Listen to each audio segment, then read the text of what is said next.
So ఈరోజు RRB NTPC second షిఫ్ట్లో ఏవైతే మెమరీ బేస్డ్ క్వశ్చన్స్ ఉన్నాయో సో ఆ మెమరీ బేస్డ్ క్వశ్చన్స్ గురించి డిస్కస్ చేద్దాం. సో ఫస్ట్ క్వశ్చన్ చూద్దాం.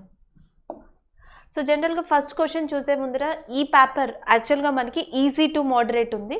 సో మనకి ఓవరాల్గా చూసుకుంటే జాగ్రఫీ వచ్చేసి 1 to 2 క్వశ్చన్స్ దాకా ఇచ్చి ఉన్నారు.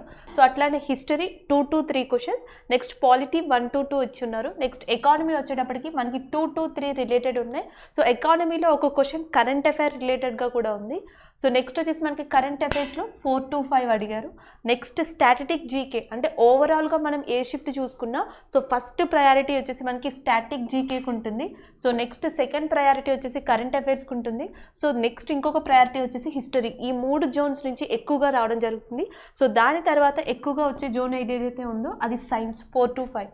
కానీ ఎవ్రీ షిఫ్ట్లో డెఫినెట్గా కంప్యూటర్ రిలేటెడ్ లాంగ్వేజ్ కానీ, కంప్యూటర్కి సంబంధించిన టెక్నాలజీ కానీ, లేదా కంప్యూటర్ రిలేటెడ్ ఫుల్ ఫామ్ కానీ సో మనకి 1 or 2 క్వశ్చన్స్ అడగడం జరుగుతుంది. సో మిస్లీనియస్ వచ్చేసి మనకి 5 to 6 ఉన్నాయి. సో ఓవరాల్గా ఈరోజు పేపర్ వచ్చేసి మనకి మోడరేట్గా ఉంది. సో మనం 65 to 70 సో సెకండ్ షిఫ్ట్కి వచ్చేటప్పటికి సో 65 to 70 అనే దాన్ని స్కోర్ చేయొచ్చు. సో ఆ క్వశ్చన్స్ అటెంప్ట్ చేయొచ్చు. సో ద నెక్స్ట్ వన్ ఒకసారి ఫస్ట్ క్వశ్చన్ చూద్దాం. PSLV full form. So PSLV ఏదైతే ఉందో సో దాని యొక్క ఫుల్ ఫామ్ ఏంటి అని అడిగారు. సో ప్రీవియస్ షిఫ్ట్లోకి వచ్చేటప్పటికి మనకి ఇస్రో, డిఆర్డిఓ సో వీటి గురించి అడగడం జరిగింది. సో ఇక్కడికి వచ్చేటప్పటికి పిఎస్ఎల్వి యొక్క ఫుల్ ఫామ్ అడిగారు. సో పిఎస్ఎల్విని మనం పోలార్ శాటిలైట్ లాంచ్డ్ వెహికల్ అని పిలుస్తాం. So polar satellite launched vehicle. దీన్ని ఇంకేమని పిలుస్తారు అంటే విన్నింగ్ హార్స్ ఆఫ్ ఇస్రో అని కూడా పిలుస్తారు. పిఎస్ఎల్విని విన్నింగ్ హార్స్ ఆఫ్ ఇస్రో, దీనికి ఉన్న ఇంకొక పేరు. సో విన్నర్ శాటిలైట్ అని పిలుస్తారు. సో శాటిలైట్ లాంచర్ అని పిలుస్తారు. So winning horse of ISRO అని కూడా పిలుస్తారు. ఇంకోటి ఏంటంటే మనకి 4 జనరేషన్ శాటిలైట్ లాంచ్డ్ వెహికల్స్ ఉన్నాయి. SLV, ASLV, PSLV, GSLV. So first పిఎస్ఎల్విని ఇండియా ఎప్పుడు ప్రయోగించింది అంటే సో మనం PSLV D1. So PSLV D1 అనే పేరుతో 1993లో first polar satellite launched vehicle ఏదైతే ఉంటుందో సో దాన్ని ప్రయోగించాం. సో అది ఫెయిల్ అయింది. సో నెక్స్ట్ వచ్చేసి మనం పిఎస్ఎల్వి C11. సో ఇది ఇండియాలో చాలా పాపులర్. ఎందుకంటే మనకి ఇస్రో అనగానే సో 2 ఆపరేషన్స్ అంటే 2 మెయిన్గా గుర్తొస్తాయి.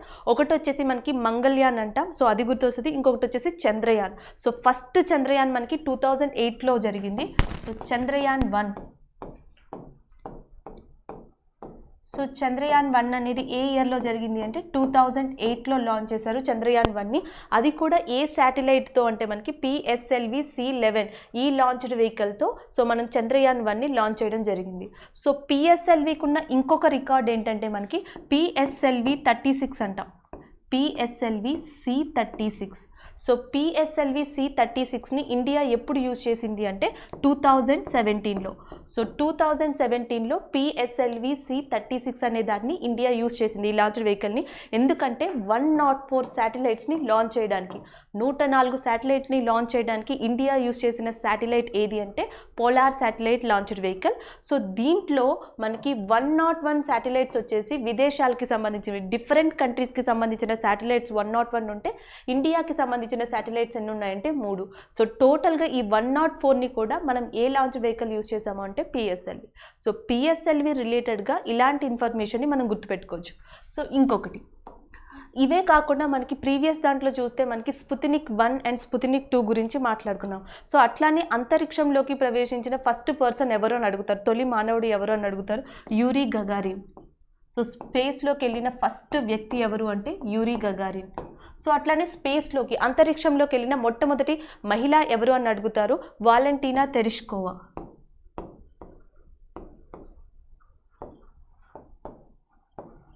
సో వాలంటీనా తెరిష్కోవా ఎవరైతే ఉన్నారో మొట్టమొదటి మహిళ అని చెప్పొచ్చు, స్పేస్లోకి వెళ్ళింది. సో యూరీ గగారిన్ వచ్చేసి మనకి మొట్టమొదటిగా అంతరిక్షంలోకి వెళ్ళిన తొలి ఫస్ట్ హ్యూమన్గా చెప్పొచ్చు.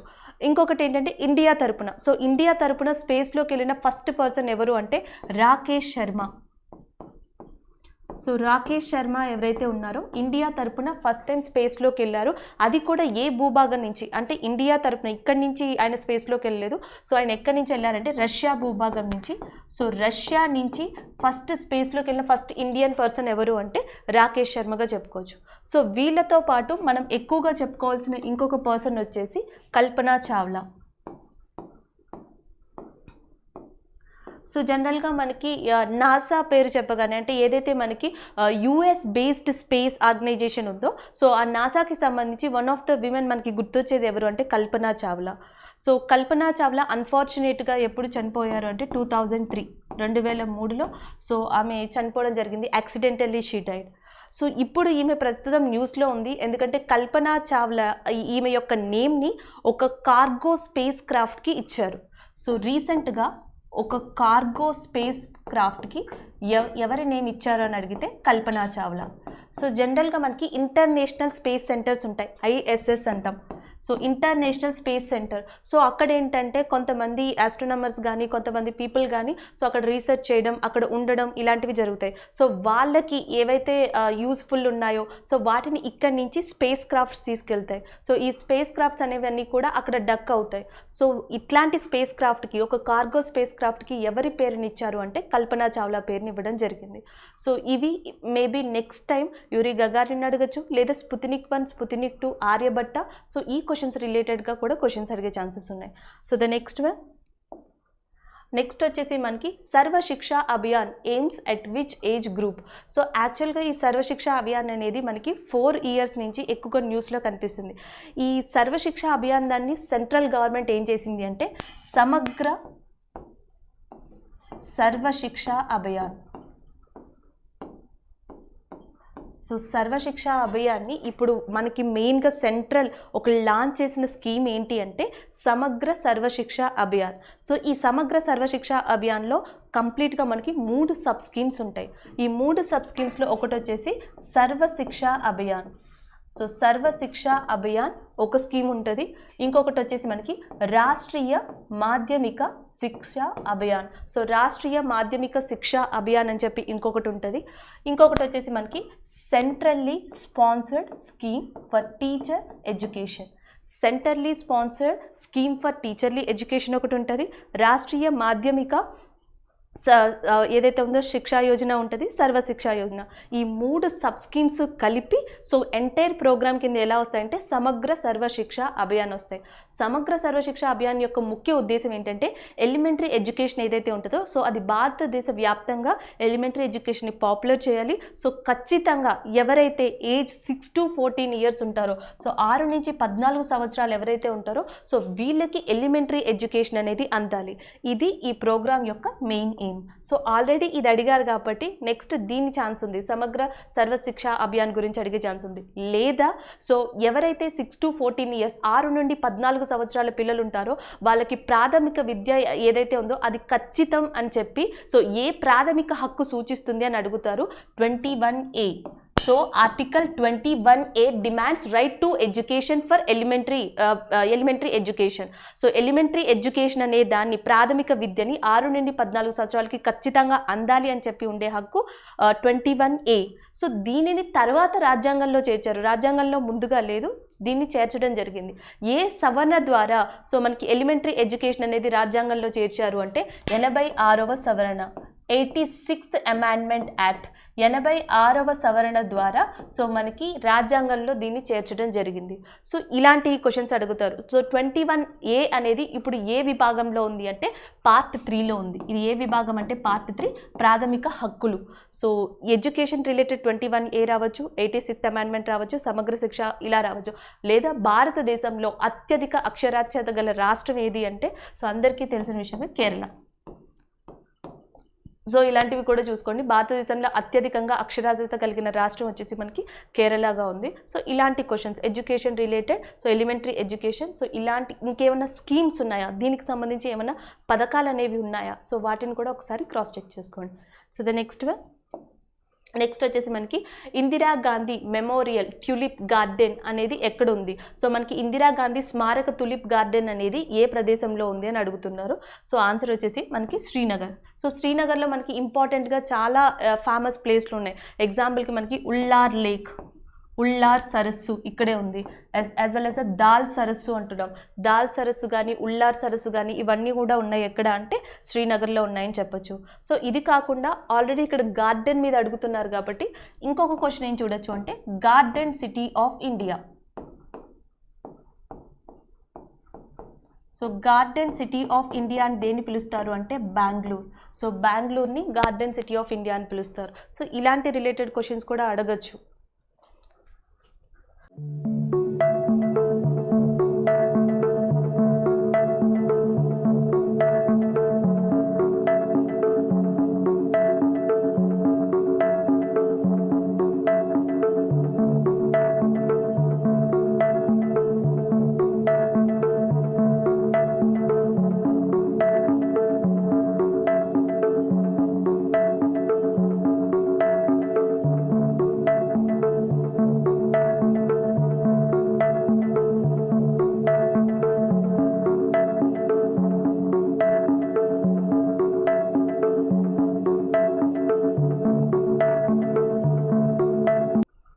నెక్స్ట్ వీటీ కల్చర్ అనేది దేనికి సంబంధించింది అని అడుగుతున్నారు.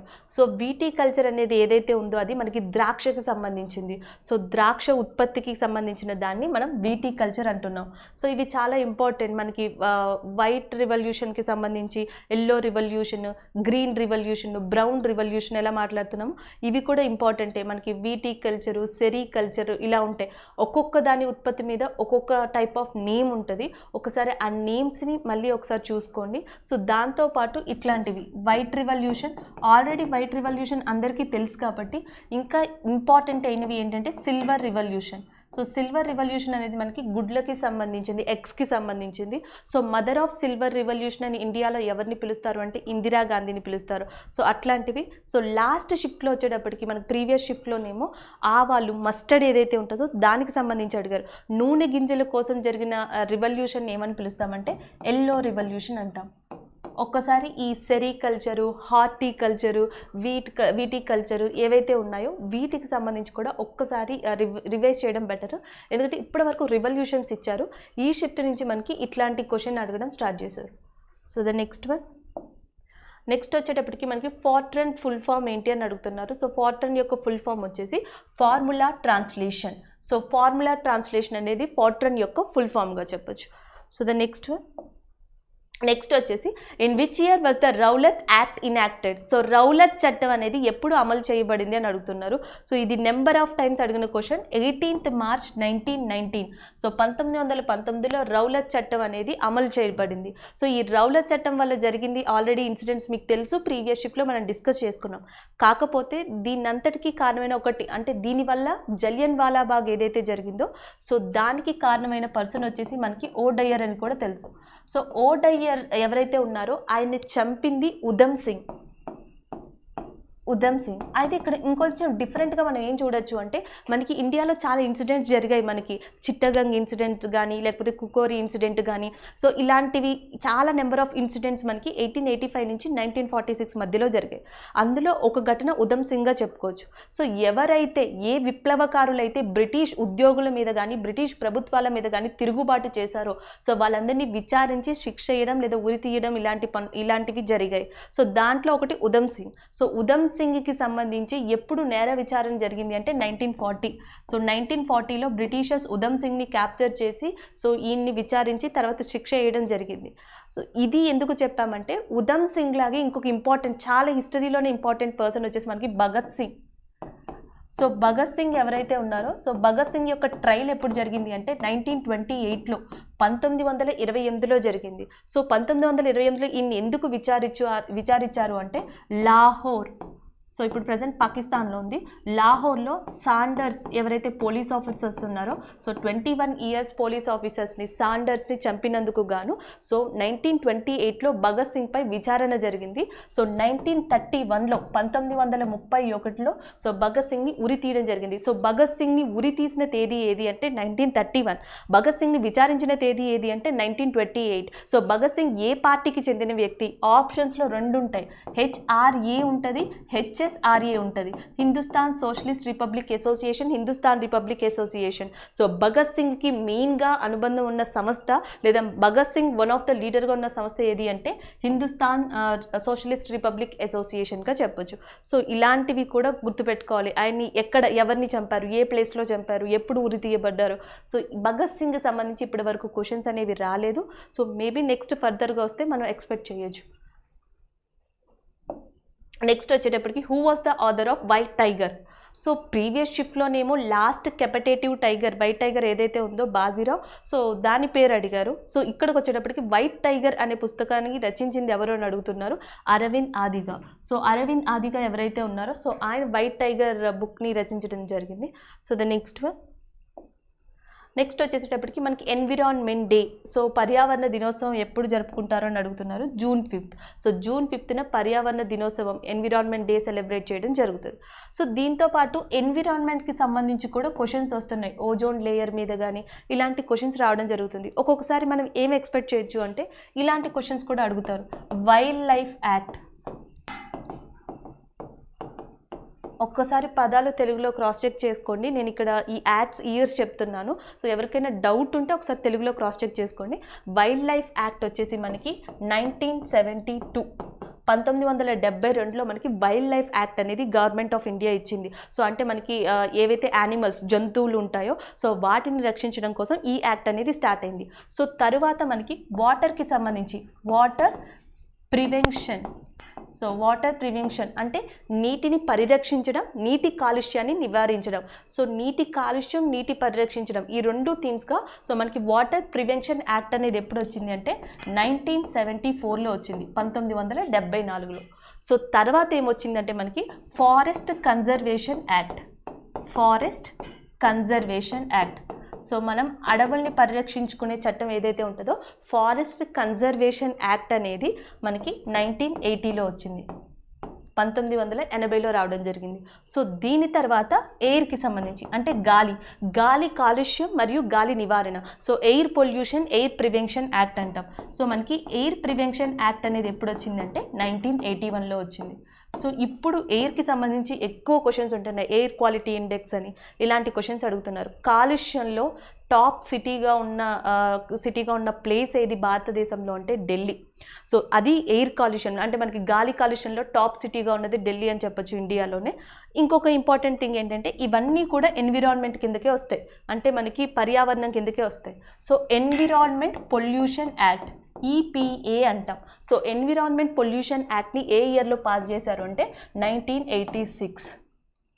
సో మనకి నెక్స్ట్ మేబీ అడిగితే ఏం అడగచ్చు అంటే ఎన్విరాన్మెంట్ పొల్యూషన్ యాక్ట్, సో పర్యావరణ కాలుష్యం నివారణ, సో దానికి సంబంధించిన చట్టం 1986. వన్యప్రాణులు అంటాం. సో వన్యప్రాణుల్ని కాపాడేది 1972 యాక్ట్. సో అడవుల్ని అయితే 1974. సో నీటి పరిరక్షించడం అంటున్నాం కదా అది 1974, అడవుల్ని పరిరక్షించడం 1980, సో గాలి పరిరక్షించడం 1981. సో వీటిలో ఇది 2 ఎక్కువగా గుర్తుపెట్టుకుంటే బెటర్. నెక్స్ట్ వచ్చేసి మనకి when was the national anthem of India song for the first time. So ఇది కూడా ఐఎన్సీ రిలేటెడ్ క్వశ్చన్. ఇక్కడ ఏమని అడిగారంటే మేబీ ఏ ఐఎన్సీ సెక్షన్లో అని అడుగుండొచ్చు లేదా ఇయర్ అడుగుండొచ్చు. సో మనకి 1911, సో 1911లో జరిగిన ఐఎన్సీ సెక్షన్. సో అది కూడా ఎక్కడ జరిగిందంటే కలకత్తాలో. సో కలకత్తాలో జరిగిన 1911 ఐఎన్సీ సెక్షన్లో ఐఎన్సీ మీటింగ్లో మొట్టమొదటిసారిగా మన జాతీయ గీతమైన నేషనల్ యాంథమ్ జనగణమన్ని పాడడం జరిగింది. సో అట్లానే నేషనల్ యాంథమ్ని ఎప్పుడు అడాప్ట్ చేసుకున్నారు, మనం ఎప్పుడు స్వీకరించాం అఫీషియల్గా నేషనల్ యాంథమ్ని అంటే Jan 24, 1915 స్వీకరించడం జరిగింది. ఆల్రెడీ ఐఎన్సీ మీటింగ్ మీద మనం చాలా డిస్కషన్స్ చేసాము, క్వశ్చన్స్ అడిగారు.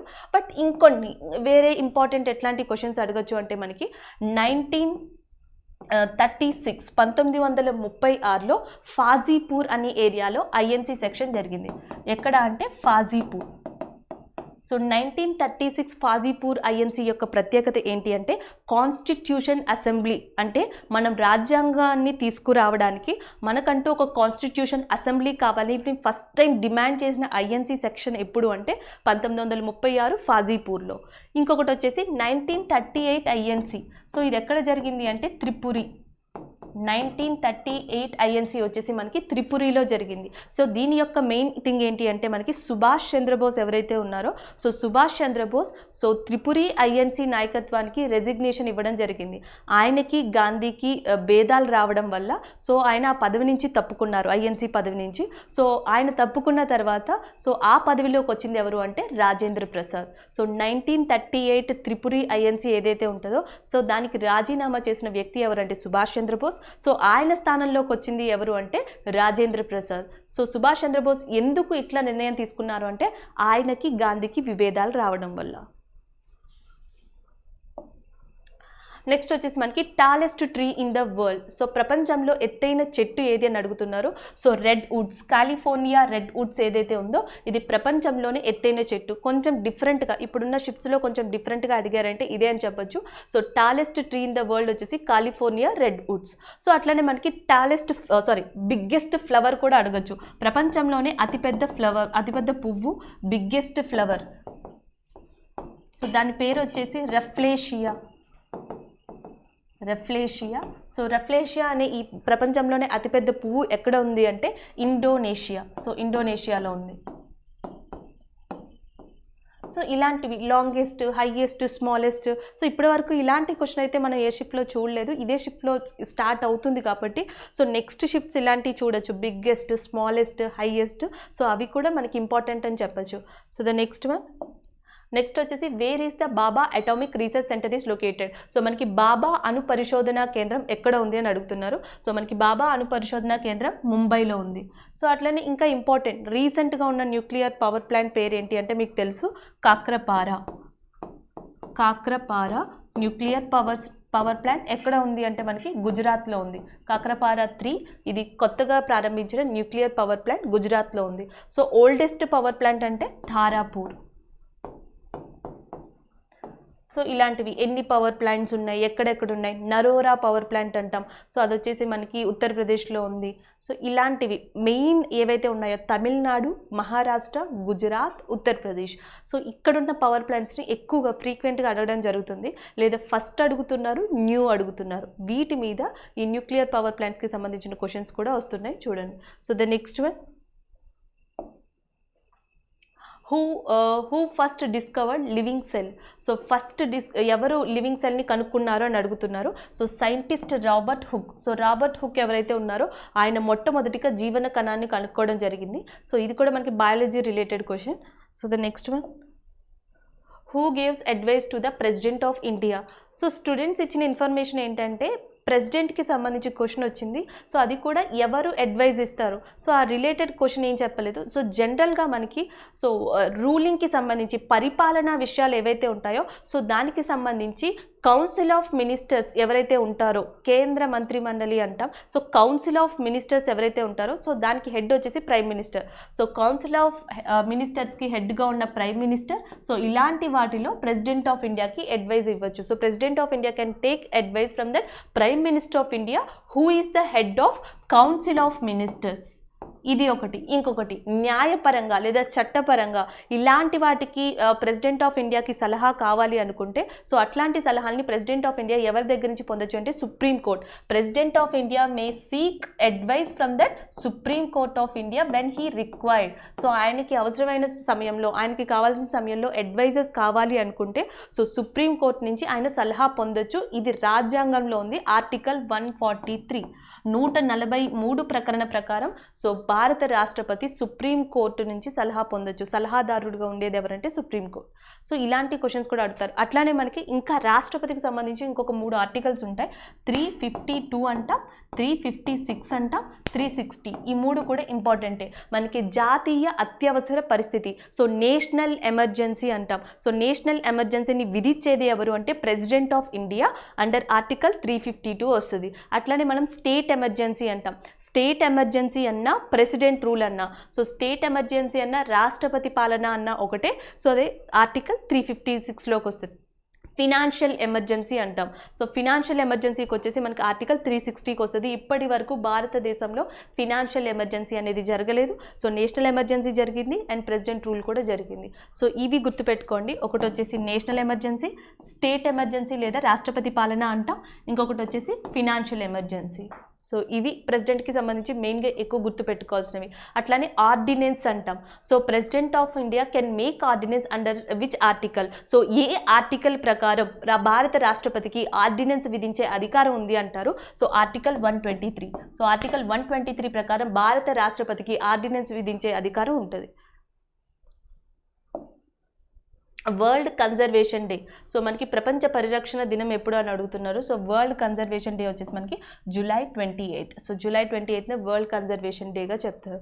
So the next one, what vitamin helps with blood clotting. యాక్చువల్గా మనకి రక్తం గడ్డ కట్టుకోకుండా సో కాపాడే విటమిన్ ఏది అది అడిగారు. సో బ్లడ్ క్లాట్ అవ్వకుండా మనకి యూజ్ అయ్యే విటమిన్ వచ్చేసి ఏది అంటే vitamin K. So vitamin K ఏదైతే ఉంటుందో మనకి బ్లడ్ క్లాట్ అవ్వకుండా కాపాడుతుంది. సో మనకి చర్మ వ్యాధుల నుంచి ఎక్కువగా కాపాడే విటమిన్ ఏదంటే vitamin C. So vitamin C ఏదైతే ఉందో ఇది చర్మ వ్యాధుల నుంచి ఎక్కువ కాపాడుతుంది. సో విటమిన్ సి లోపం వల్ల వచ్చే వ్యాధి ఏది అంటే స్కర్వీ. మెయిన్గా వచ్చే వ్యాధి వచ్చేసి స్కర్వీ అని చెప్తాం. సో అట్లానే విటమిన్ డి లోపం వల్ల వచ్చే మెయిన్గా వచ్చే వ్యాధి ఏది అంటే రికెట్స్ అని చెప్తాం. సో ఎక్కువగా విటమిన్ లోపాలు ఇలాంటి క్వశ్చన్స్ అడుగుతున్నారు. విటమిన్ యొక్క వేరే నామం ఏంటి, సో విటమిన్ యొక్క లోపాలు ఏంటి, లేకపోతే దాన్ని ఎక్కువగా ఎందులో లభిస్తుందో కూడా చూడాలి.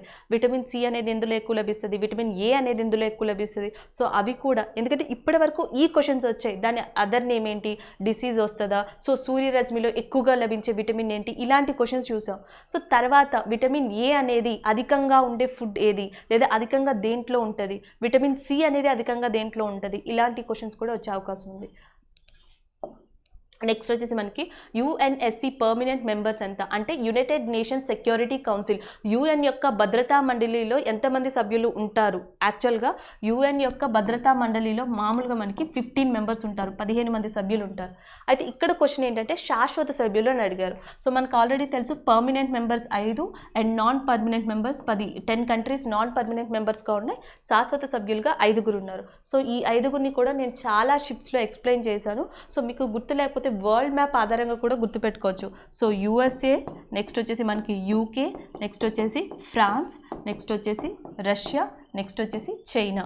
So USA 1, UK 2, France 3, Russia 4 and China 5. So ఈ 5 కంట్రీస్ వరల్డ్ మ్యాప్ ఆధారంగా ఇట్లా చూసుకుంటే మనం వెస్ట్ టు ఈస్ట్లో చూసుకుంటే సో ఈ 5 కంట్రీస్ని ఈజీగా గుర్తుపెట్టుకోవచ్చు. సో మనకి యుఎన్ఎస్సి యొక్క పర్మనెంట్ మెంబర్స్గా వీళ్ళని చెప్పచ్చు.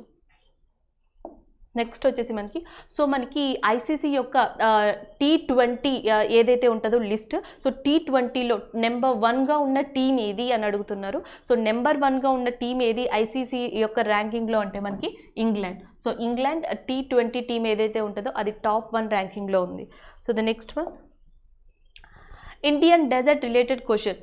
సో మనకి వచ్చిన ఇన్ఫర్మేషన్ ఏంటంటే సో 4 ఆప్షన్స్ ఇచ్చారు. ఈ 4 ఆప్షన్లో ఏది ఇండియన్ డెజర్ట్ కాదు అని అడిగారు.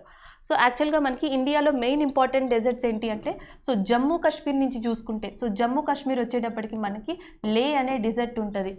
లెహ్ ఏదైతే ఉందో ఇది cold desert, one of the cold desert అని చెప్తాం. అలాగే మనకి హిమాలయన్ డెజర్ట్ అంటాం, హిమాచల్ ప్రదేశ్లో ఉంటుంది, హిమాలయన్ డెజర్ట్ అంటాం. సో దాని తర్వాత ఇటు వచ్చేటప్పటికి మనకి థార్ డెజర్ట్ ఉంటుంది రాజస్థాన్లో, ఇసుక ఎడారి, ఇది మంచు ఎడారి అంటాం. సో అట్లనే మనకి సాల్ట్ ఏదైతే ఉంటుందో రన్ ఆఫ్ కచ్, సో అది కూడా వన్ ఆఫ్ ద డెజర్ట్ కింద చెప్పచ్చు కొంత ప్రాంతాన్ని.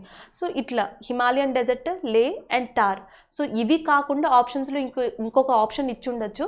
సో దాన్ని బట్టి ఇండియాలో ఏది డెజర్ట్, ఏ ఎడారి ఈ కింది ఆప్షన్స్లో ఇండియాలో లేదు అని అడిగి ఉండొచ్చు. సో ఇది తెలియాలి అంటే ఒకటి మనకి ఇండియాకి సంబంధించిన డెజర్ట్స్ అయినా తెలిసి ఉండాలా, లేకపోతే ప్రపంచంలో కొన్ని ఇంపార్టెంట్ డెజర్ట్స్ ఏవైతే ఉంటాయో సో అవి కూడా తెలిసి ఉండాలి. ఫర్ ఎగ్జాంపుల్ నార్త్ అమెరికా అంటాం. సో నార్త్ అమెరికాలో మనకి ఇంపార్టెంట్ డెజర్ట్గా ఉన్నది ఏది అంటే సొనరున్. సో సొనరన్ ఏదైతే ఉందో సొనరన్, సో ఈ డెజర్ట్ మనకి నార్త్ అమెరికా, సెంట్రల్ అమెరికా ఈ ఏరియాస్లో ఈ ఎడారి అనేది చాలా ఇంపార్టెంట్. నెక్స్ట్ మనకి దక్షిణ అమెరికా అంటాం. సో సౌత్ అమెరికా వచ్చేటప్పటికి రెండు ఉంటాయి. ఒకటి వచ్చేసి మనకి అటకామా డెజర్ట్ అంటాం. సో ఒకటి వచ్చేసి అటకామా డెజర్ట్, ఇంకొకటి వచ్చేసి పెటగోనియన్ డెజర్ట్. సో అటగామా, పెటగోనియన్ డెజర్ట్స్ ఈ రెండు కూడా మనకి సౌత్ అమెరికాలో ఇంపార్టెంట్ అని చెప్పొచ్చు. సో నెక్స్ట్ ఇవి అమెరికాకి సంబంధించి. నెక్స్ట్ వచ్చేసి ఆఫ్రికాలో మనకి ఆఫ్రికా వచ్చేటప్పటికి ఆఫ్రికా రిలేటెడ్ ఏంటి అంటే నార్త్ ఆఫ్రికా, సౌత్ ఆఫ్రికా అంటాం. నార్త్ ఆఫ్రికా వచ్చేటప్పటికి మనకి సహారా.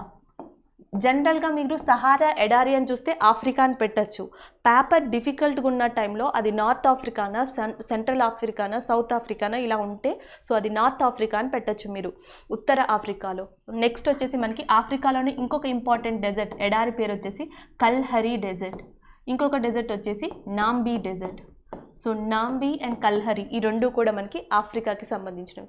సో ఇంకా నెక్స్ట్ చైనా ఏదైతే ఉందో సో చైనాకి సంబంధించి ఇంపార్టెంట్ వచ్చేసి గోబీ. సో గోబీ డెజర్ట్ అనేది చైనా, మంగోలియా ఏవైతే ఉంటాయో సో వాటి యొక్క మధ్యలో ఉన్నది మనకి గోబీ డెజర్ట్. సో అట్లనే ఇండియాలో మనం ఆల్రెడీ చెప్పుకున్నాం. సో రెజిస్తాన్ డెజర్ట్, రెజిస్తాన్ ఎడారి. సో రెజిస్తాన్ ఎడారి అనేది ఎక్కడ ఉంటుంది అంటే ఆఫ్ఘనిస్తాన్. సో ఇవి ఇంపార్టెంట్ మనకి. ఎక్కువగా అడిగేది ఏది అంటే సహారా డెజర్ట్ ఆఫ్రికాలో ఉంది. దాని తర్వాత అడిగేది ఏది అంటే కల్హారి, ఇది కూడా ఆఫ్రికాలోనే ఉంది. ఏ ఆఫ్రికా అంటే దక్షిణ ఆఫ్రికా, సౌత్ ఆఫ్రికాలో ఉంది. దీని తర్వాత ఎక్కువగా అడిగేది అటకామా, సౌత్ అమెరికాలో ఉంది. ఈ మూడు కాకుండా ఫ్రీక్వెంట్గా అడిగే క్వశ్చన్ గోబీ డెజర్ట్. ఏషియాలోనే వన్ ఆఫ్ ద కోల్డెస్ట్ డెజర్ట్గా, సో అతి చల్లని డెజర్ట్గా దేన్ని చెప్తారు అంటే గోబీ డెజర్ట్ని కూడా చెప్తారు. ఇక్కడ టెంపరేచర్ -48 డిగ్రీస్ నుంచి -50 డిగ్రీ సెంటీగ్రేడ్ మధ్యలో కూడా రికార్డ్ అయినవి ఉన్నాయి. సో కాబట్టి గోబీ డెజర్ట్ని కూడా గుర్తుపెట్టుకోండి. ఏషియాలోనే వన్ ఆఫ్ ద కోల్డ్ డెజర్ట్గా దీన్ని మనం తీసుకోవచ్చు. నెక్స్ట్ వచ్చేసి which movie on the best picture award in the Oscar. So ఈ 2020లో ఆస్కార్ అవార్డ్స్ ఏవైతే ఉంటాయో సో దాంట్లో బెస్ట్ మూవీ కింద ఏ పిక్చర్ని తీసుకున్నారని అడుగుతున్నారు. పారాసైట్. సో పారాసైట్ని బెస్ట్ ఆస్కార్ లభించింది, బెస్ట్ మూవీ ఆస్కార్. సో ఇక్కడ ఉన్న ఇంకొక స్పెషాలిటీ అంటే other then Hollywood movie, so first time ఒక ఏషియన్ మూవీ అనేది Korean movie, this is a one Korean movie. So Korean మూవీకి ఆస్కార్ అవార్డు లభించడం ఇది ఒక డిఫరెంట్ థింగ్ అని చెప్పొచ్చు. సో ఈ మూవీని ఆల్రెడీ 2 times అడిగి ఉన్నారు. సో ఆర్ఆర్బీలో అడిగి ఉన్నారు, ఇంతకుముందు జరిగిన కొన్ని ఎగ్జామ్స్లో, గవర్నమెంట్ ఎగ్జామ్స్లో అడిగి ఉన్నారు. సో అందుకని ఈ మూవీని గుర్తుపెట్టుకోండి. సో దీన్ని రిలేటెడ్ అది బెస్ట్ పిక్చరా, బెస్ట్ స్క్రీన్ ప్లేయా, సో ఆస్కార్లో మనకి బెస్ట్ హీరో అవార్డు ఏదైతే ఉందో సో దాన్ని కూడా ఒకసారి రిఫర్ చేయడం మంచిది. So the next one magnesium యొక్క సింబల్ అడిగారు. సో మెగ్నీషియం సింబల్ వచ్చేసి మనకి mg. సో జనరల్గా ఇది ఈజియెస్ట్ వన్ అని చెప్పొచ్చు. సో కార్బన్కి వచ్చేసి మనకి సింబల్ C, ఆక్సిజన్కి ఇట్లా వస్తుంది. కానీ కొన్నిసార్లు పొటాషియం అడుగుతారు. సో పొటాషియంకి సింబల్ వచ్చేసి K అని చెప్పొచ్చు. సో ఇట్లా మెర్క్యూరీకి సింబల్ ఏంటి, గోల్డ్, సిల్వర్. సో ఇలాంటివి ఏవైతే ఉంటాయో కొంచెం డిఫరెంట్గా నేమ్తో రిలేటెడ్ లేని మూలకాలు ఏవైతే ఉంటాయో సో వాటి పేర్లు చూసుకోండి. నెక్స్ట్ ఒకసారి గోల్డ్ ఒకటి, సిల్వర్ ఒకటి, సో మెర్క్యూరీ అంటాం పాదరసం. సో దానికి వచ్చేసి సింబల్ Hg అవుతుంది. సో దీని యొక్క సింబల్ ఒకటి. అట్లానే మనకి ఆర్సానిక్ అంటాం. సో ఆర్సానిక్ కానీ సో కొంచెం డిఫరెంట్గా ఉన్నవి ఏవైతే ఉన్నాయో వాటి యొక్క సింబల్స్ అనేవి చాలా ముఖ్యం. ఇలాంటి సింబల్స్ ఇస్తే ఈజీగా ఆన్సర్ చేయొచ్చు, కానీ దీంట్లో కొంచెం కన్ఫ్యూజ్ అయ్యే ఛాన్సెస్ ఉన్నాయి. So the next one next వచ్చేసి మనకి study of bacteria. So bacteria అధ్యయనాన్ని ఏమని పిలుస్తారని అడుగుతున్నారు. So study of bacteria is known as bacteriology. Next వచ్చేసి మనకి WHO రిలేటెడ్ క్వశ్చన్, WHO సంబంధిత ప్రశ్న, మేబీ వరల్డ్ హెల్త్ ఆర్గనైజేషన్ అని రావచ్చు. WHO వరల్డ్ హెల్త్ ఆర్గనైజేషన్, దీని హెడ్ క్వార్టర్స్ ఎక్కడుందని అడగచ్చు, లేదా ఎవరు ఎస్టాబ్లిష్ చేశారని అడగచ్చు, లేదా ప్రజెంట్ WHO డైరెక్టర్గా ఎవరు ఉన్నారు. సో ఇలాంటి క్వశ్చన్స్ వచ్చుండొచ్చు. మనం ప్రీవియస్ షిఫ్ట్లో ఆల్రెడీ డిస్కస్ చేసాం కొన్ని రిలేటెడ్ వీడియోస్లో WHO గురించి. ఒకసారి అది చూడండి. WHO ఎప్పుడు స్టార్ట్ అయింది, లేకపోతే దాని డైరెక్టర్ ఎవరు, హెడ్ క్వార్టర్స్ ఎక్కడ, సో ఇలాంటి క్వశ్చన్స్. నెక్స్ట్ వచ్చేసి మనకి షాజహాన్ డాటర్ రిలేటెడ్ క్వశ్చన్. యాక్చువల్గా మాకు వచ్చిన ఇన్ఫర్మేషన్ అంటే షాజహాన్ డాటర్ ఎవరైతే ఉన్నారో ఆమె ఒక చారిత్రక కట్టడం లేదా ఒక ప్లేస్ని కట్టించింది. సో ఆ కింది ఆప్షన్స్లో ఏది ప్లేస్ అని అడిగారు అని ఒక క్వశ్చన్ మాకు ఇన్ఫర్మేషన్ వచ్చింది. సో దీని ప్రకారం ఏంటి అంటే జనరల్గా షాజహాన్కి మెయిన్గా 4 daughters ఉండే. సో దాంట్లో ఫస్ట్ డాటర్, ఎల్డర్ డాటర్, పెద్ద కూతురు ఎవరైతే ఉన్నారో జహానరా. సో షాజహాన్ యొక్క మొదటి కూతురు, ఎల్డర్ డాటర్. సో ఈమెకి ఒక ప్రత్యేకమైన స్థానం ఉంది. అంటే మనకి పోయెట్గా కానీ లేకపోతే ఆర్కిటెక్చర్ పరంగా కానీ ఈమెకంటూ ఒక స్పెషల్ స్థానం ఉందని చెప్పొచ్చు. ఇంకొక ఇంపార్టెంట్ థింగ్ ఏంటంటే ఈమె షాజహానాబాద్ అనే దాన్ని నిర్మించింది. ఈ షాజహానాబాదే ప్రస్తుతం ఏమని ఉంది అంటే చాందినీ చౌక్, ఢిల్లీలో ఉంది. సో ఢిల్లీలో ఉన్న చాందినీ చౌక్ని ఎవరు కట్టించారంటే ఆప్షన్స్లో ఇలా ఉండొచ్చు, రెడ్ ఫోర్ట్, లాల్ బజార్ ఇట్లా ఉండొచ్చు. సో అట్లా చాందినీ చౌక్ అనే దాన్ని ఎవరు కట్టించారంటే జహానరా కట్టించింది. సో దాని యొక్క పాత నేమ్, ఒరిజినల్ నేమ్ వచ్చేసి మనకి షాజహాన్బాద్. దీంతోపాటు ఈమెకి సాయిబీ అనే ఒక షిప్ కూడా ఉంది. సో ఈ షిప్ అనేది ఎక్కువగా వర్తకాల కోసం, అంటే ఎక్స్పోర్ట్స్ అండ్ ఇంపోర్ట్స్ కోసం ఈ నావని యూజ్ చేసేవాళ్ళు. ఇది జహానరాకి సంబంధించింది. So the next one. So యాక్చువల్గా ఈ క్వశ్చన్ ఏంటంటే బ్రిటిషర్స్ 1853లో భారతదేశంలో చేసిన మెయిన్ ఇంపార్టెంట్ థింగ్ ఏంటి అని అడిగారంట. సో 1853లో భారతదేశంలో బ్రిటిషర్స్ చేసిన మెయిన్ ఇంపార్టెంట్ వచ్చేసి ఫస్ట్ రైల్వే లైన్ వేయడం. సో 1853లో వాళ్ళు ఫస్ట్ చేసిన పని ఫస్ట్ రైల్వే లైన్. సో 1853 అంటేనే మనకి గుర్తొచ్చేది ఇది కాబట్టి సో వాళ్ళు మొట్టమొదటిగా చేసిన పని ఇది. 1853లో బ్రిటిషర్స్ చెప్పుకోదగ్గది భారతదేశంలో ఏం చేశారు అంటే మొట్టమొదటి రైల్వే లైన్ని నిర్మించారు, ముంబై టు థానే 1853లో. అక్కడ ఇచ్చిన ఆప్షన్స్ ప్రకారం సో ఇది ఆన్సర్ అయి ఉండొచ్చు. So next one. నెక్స్ట్ వచ్చేసి గాంధీ రిలేటెడ్ క్వశ్చన్ వచ్చింది. సో గాంధీకి సంబంధించిన క్వశ్చన్ ఉండొచ్చు. సో గాంధీ ఎక్కడ పుట్టారని అడగచ్చు, పోర్బందర్లో. లేకపోతే గాంధీ యొక్క నేమ్ ఏదైతే ఉందో మనకి కైజర్ ఏ హింద్ అవార్డు ఎవరిచ్చారో అని అడగచ్చు. సో కైజర్ ఏ హింద్ అనే అవార్డుని గాంధీకి ఇచ్చింది ఎవరు అంటే బ్రిటిషర్స్ ఇచ్చారు. సో గాంధీ ఇండియాలో ఫేమస్ అయింది 3 ఉద్యమాలతో. బాగా గాంధీకి మార్క్ ఉన్నవి 3 ఉద్యమాలు. ఒకటి వచ్చేసి మనకి సహాయ నిరాకరణోద్యమం, నాన్ కోఆపరేషన్ మూమెంట్ అంటాం. ఇంకొకటి వచ్చేసి మనం ఉప్పు సత్యాగ్రహం, దండి మార్చ్ లేదా ఉప్పు సత్యాగ్రహం అంటాం. ఇంకొకటి వచ్చేసి మనం క్విట్ ఇండియా మూమెంట్ అంటాం. ఈ 3 మూమెంట్స్ కూడా భారతదేశ చరిత్రలో ఒక మెయిన్ స్థానాన్ని సంపాదించుకున్నాయి. ఈ 3 మూమెంట్స్కి కూడా నాయకత్వం వహించింది మెయిన్ వ్యక్తిగా గాంధీని చెప్పొచ్చు. సో అట్లానే గాంధీ ఏ సమావేశానికి అధ్యక్షత వహించారు అంటే ఐఎన్సీకి 1924లో అధ్యక్షత వహించడం జరిగింది. సో గాంధీ మ్యూజియం, గాంధీ హిస్టారికల్గా ఆయన జీవితానికి సంబంధించిన మ్యూజియం అనేది ఇప్పుడు ప్రస్తుతం ఎక్కడ నిర్మించబోతున్నారు లేదా ఎక్కడ కట్టబోతున్నారు అంటే కలకత్తా. సో ఇట్లాంటివి అడుగుండొచ్చు. 150వ జయంతి సందర్భంగా, గాంధీ యొక్క 150వ జయంతి సందర్భంగా ఏ కంట్రీ కాయిన్ని రిలీజ్ చేయాలింది అని అడిగుండొచ్చు. So that is UK. So మనకి సబర్మతి ఆశ్రమం ఏదైతే ఉందో గాంధీకి సంబంధించి అది ఎక్కడ ఉంది అని అడగచ్చు, గుజరాత్ ఏరియా. సో ఇలాంటి క్వశ్చన్స్. సో గాంధీకి సంబంధించి సో మనకి ఎప్పుడైతే 1915 నుంచి 1945 మధ్యలో ఏవైతే మెయిన్ ఈవెంట్స్ ఉన్నాయో సో ఆ మెయిన్ ఈవెంట్స్ని అడిగి ఉండొచ్చు. నెక్స్ట్ వచ్చేసి మనకి ప్లేస్ రిలేటెడ్ టు మధ్యప్రదేశ్. యాక్చువల్గా మనకి మధ్యప్రదేశ్కి సంబంధించి అడిగారు. సో మధ్యప్రదేశ్కి సంబంధించి 4 ప్లేసెస్ ఇవ్వడం జరిగింది, గ్వాలియర్, జబల్పూర్, అట్లా రాయ్పూర్. సో 4 ఆప్షన్స్ ఇచ్చారు, గ్వాలియర్ ఒకటి, జబల్పూర్ ఒకటి, రాయ్పూర్ ఒకటి అట్లా. సో ఏది మధ్యప్రదేశ్కి చెందింది కాదు అని అడిగారు. సో రాయ్పూర్ ఏదైతే ఉందో అది మధ్యప్రదేశ్కి చెందింది కాదు, రాయ్పూర్ అనేది ఛత్తీస్గఢ్కి చెందింది. So Raipur belongs to Chhattisgarh. So next వచ్చేసి మనకి ఐఐటి రిలేటెడ్ క్వశ్చన్. అంటే మేబీ ఏదైనా ఒక పర్టిక్యులర్ సాఫ్ట్వేర్ ఇచ్చి సో సపోజ్ మనకి టెలిమాక్స్ అని ఉంది. సో టెలిమాక్స్ కానీ మెడిసిన్కి సంబంధించి కానీ సో ఇట్లా ఏ సాఫ్ట్వేర్ లేదా ఒక ప్రత్యేకమైన టెక్నాలజీని ఐఐటి కాన్పూర్ కనిపెట్టిందా, IIT Hyderabad, IIT Chennai, IIT మద్రాసా. సో ఇట్లాంటి క్వశ్చన్స్ ఐఐటి రిలేటెడ్. అంటే ఈ 2019, 2020 వీటి మధ్యలో ఏదైతే న్యూ టెక్నాలజీ ఇంట్రడ్యూస్ చేసిందో పర్టిక్యులర్గా సో మనకి మెయిన్గా న్యూస్లో ఉన్నవి 3 ఐఐటీస్. ఒకటి వచ్చేసి ఐఐటి కాన్పూర్, ఇంకొకటి వచ్చేసి ఐఐటి మద్రాస్, సో ఇంకొకటి వచ్చేసి మనకి ఐఐటి బాంబే. ఈ 3 కూడా కొన్ని కాంట్రిబ్యూషన్స్ చేశాయి 2019 నుంచి 2020 మధ్యలో. సో అవి ఏ కాంట్రిబ్యూషన్స్ చేశాయి, ఏ టెక్నాలజీని స్టార్ట్ చేశాయి, సో అవి ఒకసారి క్రాస్ చెక్ చేసుకోండి. సో వాటి గురించి అడిగి ఉండొచ్చు question. So these are that main questions we are collected. So కొంతమంది స్టూడెంట్స్ ఎవరైతే ఉన్నారో సో వాళ్ళు మాకు కమెంట్స్లో కూడా ఈరోజు జరిగిన క్వశ్చన్స్ ఏవైతే ఉన్నాయో కమెంట్ చేయడం జరిగింది. So thanks for your support. And next షిఫ్ట్లో ఎవరైనా కనుక ఎగ్జామ్ అటెండ్ అయితే ఆ క్వశ్చన్స్ని కమెంట్ చేయండి. సో నాకు కలెక్ట్ చేసుకోవడానికి మాకు ఈజీగా ఉంటుంది అండ్ ఇంకా ఎక్కువ కాన్సెప్ట్ని ఇవ్వడానికి లేదా మోర్ రిలేటెడ్ క్వశ్చన్స్ ఇవ్వడానికి నాకు ఈజీగా ఉంటుంది.